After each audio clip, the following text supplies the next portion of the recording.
जय Shri Krishna friends, welcome to Harimukund. आइए आज श्रीमद् भागवत पुराण के 10वें स्कंद का 25वां अध्याय शुरू करते हैं। इसमें श्री कृष्ण भगवान के द्वारा गोवर्धन पर्वत को धारण करना, इसका वर्णन किया गया है। श्री सुखदेव जी कहते हैं, जब इंद्र को पता लगा कि मेरी पूजा बंद कर दी गई है, तब वे नंद बाबा आदि गोपों पर बहुत ही क्रोधित हुए। परंतु उनके क्रोध करने से होता क्या? उन गोपों के रक्षक तो स्वयं भगवान श्री कृष्ण थे। इंद्र को अपने पद का बड़ा घमंड था। वे समझते थे कि मैं ही त्रिलोकी का ईश्वर हूँ। उन्होंने क्रोध से तिल मिलाकर प्रलय करने वाले मेघों के सामवर्तक नामक गण को व्रज पर चढ़ाई करने की आज्ञा दी और कहा, ओ इन जंगली ग्वालों को इतना घमंड! सचमुच यह धन का ही नशा है। भला देखो तो सही, एक साधारण मनुष्य कृष्ण के बल पर उन्होंने मुझ देवराज का अपमान कर डाला। कृष्ण बकवादी, नादान, अभिमानी और मूर्ख होने पर भी अपने को बहुत बड़ा ज्ञानी समझता है। वह स्वयं मृत्यु का ग्रास है, फिर भी उसी का सहारा लेकर इन अहीरों ने मेरी अवहेलना की है। एक तो ये यूं ही धन के नशे में चूर हो रहे थे, दूसरे कृष्ण ने इनको और बढ़ावा दे दिया है। अब तुम लोग जाकर इनके इस धन के घमंड और हेकड़ी को धूल में मिला दो तथा उनके पशुओं का संहार कर डालो।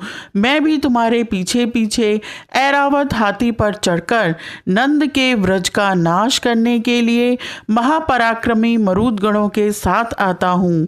श्री सुखदेव जी कहते हैं, इंद्र ने इस प्रकार प्रलय के मेघों को आज्ञा दी और उनके बंधन खोल दिए। अब वे बड़े वेग से नंद बाबा के व्रज पर चढ़ आए और मूसलाधार पानी बरसाकर सारे व्रज को पीड़ित करने लगे। चारों ओर बिजलियां चमकने लगीं, बादल आपस में टकराकर कड़कने लगे और प्रचंड आंधी की प्रेरणा से वे बड़े बड़े ओले बरसाने लगे। इस प्रकार जब दल के दल बादल बार बार आकर खंबे के समान मोटी मोटी धाराएं गिराने लगे, तब व्रजभूमि का कोना कोना पानी से भर गया और कहाँ नीचा है कहाँ ऊंचा, इसका पता चलना कठिन हो गया। इस प्रकार मूसलाधार वर्षा तथा झंझावात के झपाटे से जब एक एक पशु ठिठुरने और कांपने लगा, ग्वाल और ग्वालिनें भी ठंड के मारे अत्यंत व्याकुल हो गईं। तब वे सब के सब भगवान श्री कृष्ण की शरण में आए और बोले, प्यारे कृष्ण, तुम बड़े भाग्यवान हो। अब तो कृष्ण केवल तुम्हारे ही भाग्य से हमारी रक्षा होगी। हे प्रभु, इस सारे गोकुल के एकमात्र स्वामी, एकमात्र रक्षक तुम ही हो। हे भक्त वत्सल, इंद्र के क्रोध से अब तुम ही हमारी रक्षा कर सकते हो। भगवान ने देखा कि वर्षा और ओलों की मार से पीड़ित होकर सब बेहोश हो रहे हैं। वे समझ गए कि यह सारी करतूत इंद्र की है, उन्होंने ही क्रोधवश ऐसा किया है।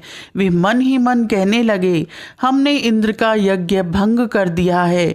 इसी से वे व्रज का नाश करने के लिए बिना ऋतु के ही यह प्रचंड वायु और ओलों के साथ घनघोर वर्षा कर रहे हैं। अच्छा, मैं अपनी योग माया से इसका भली भांति जवाब दूंगा। ये मूर्खतावश अपने को लोकपाल मानते हैं। इनके ऐश्वर्य और धन का घमंड तथा अज्ञान मैं चूर चूर कर दूंगा।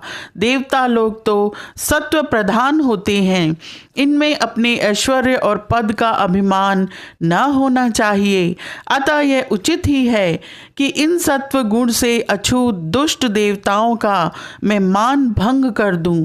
इससे अंत में उन्हें शांति ही मिलेगी। यह सारा व्रज मेरे आश्रित है, मेरे द्वारा स्वीकृत है और एकमात्र मैं ही इसका रक्षक हूँ।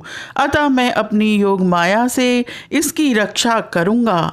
संतों की रक्षा करना तो तो मेरा व्रत ही है, अब उसके पालन का अवसर आ पहुंचा है।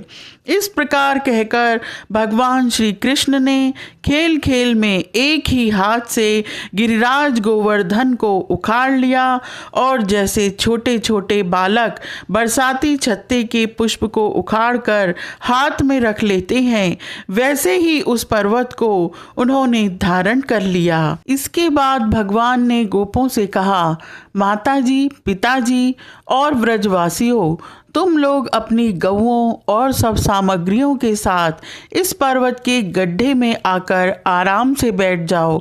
देखो, तुम लोग ऐसी शंका न करना कि मेरे हाथ से यह पर्वत गिर पड़ेगा। तुम लोग तनिक भी मत डरो। इस आंधी पानी के डर से तुम्हें बचाने के लिए ही मैंने यह युक्ति रची है। जब भगवान श्री कृष्ण ने इस प्रकार सबको आश्वासन दिया, ढाढ़स बंधाया, तब सबके सब ग्वाल अपने अपने गोधन, छकड़ों, आश्रितों, पुरोहितों और भृत्यों को अपने अपने साथ लेकर सुबीते के अनुसार गोवर्धन के गड्ढे में आ घुसे। भगवान श्री कृष्ण ने सब व्रजवासियों के देखते देखते भूख प्यास की पीड़ा, आराम विश्राम की आवश्यकता आदि सब कुछ भूलकर 7 दिन तक लगातार उस पर्वत को उठाए रखा। वे एक डग भी वहां से इधर उधर नहीं हुए। श्री कृष्ण की योग माया का यह प्रभाव देखकर इंद्र के आश्चर्य का ठिकाना न रहा। अपना संकल्प पूरा न होने के कारण उनकी सारी हेकड़ी बंद हो गई। वे चक्के से रह गए। इसके बाद उन्होंने मेघों को अपने आप वर्षा करने से रोक दिया। जब गोवर्धनधारी भगवान श्री कृष्ण ने देखा कि यह भयंकर आंधी और घनघोर वर्षा बंद हो गई, आकाश से बादल छट गए और सूर्य दिखने लगा, तब उन्होंने गोपों से कहा, मेरे प्यारे गोपों, अब तुम लोग निडर हो जाओ और अपनी स्त्रियों, गोधन तथा बच्चों के साथ बाहर निकल आओ। देखो, अब आंधी पानी बंद हो गया तथा नदियों का पानी भी उतर गया।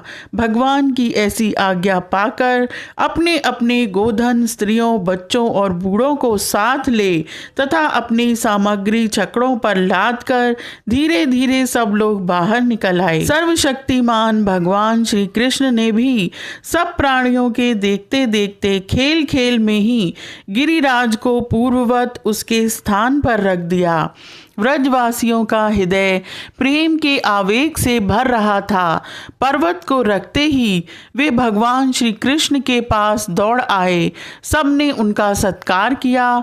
बड़ी बूढ़ी गोपियों ने बड़े आनंद और स्नेह से दही, चावल, जल आदि से उनका मंगल तिलक किया और उन्मुक्त हृदय से शुभ आशीर्वाद दिए। यशोदा रानी, रोहिणी जी, नंद बाबा और बलवानों में श्रेष्ठ बलराम जी ने स्नेहातुर होकर श्री कृष्ण को हृदय से लगा लिया तथा आशीर्वाद दिया। उस समय आकाश में स्थित देवता, साध्य, सिद्ध, गंधर्व और चारण आदि प्रसन्न होकर भगवान की स्तुति करते हुए उन पर फूलों की वर्षा करने लगे। स्वर्ग में देवता लोग शंख बजाने लगे। तुम्बूर आदि गंधर्वराज भगवान की मधुर लीला का गान करने लगे। इसके बाद भगवान श्री कृष्ण ने व्रज की यात्रा की। उनके बगल में बलराम जी चल रहे थे और उनके प्रेमी ग्वाल बाल उनकी सेवा कर रहे थे। उनके साथ ही प्रेममयी गोपियां भी अपने हृदय को आकर्षित करने वाले, उसमें प्रेम जगाने वाले भगवान की गोवर्धन धारण आदि लीलाओं का गान करती हुई बड़े आनंद से व्रज में लौट आईं। यह अध्याय यहीं समाप्त होता है। आज के लिए इतना ही। Please like, share and subscribe my channel. Thank you.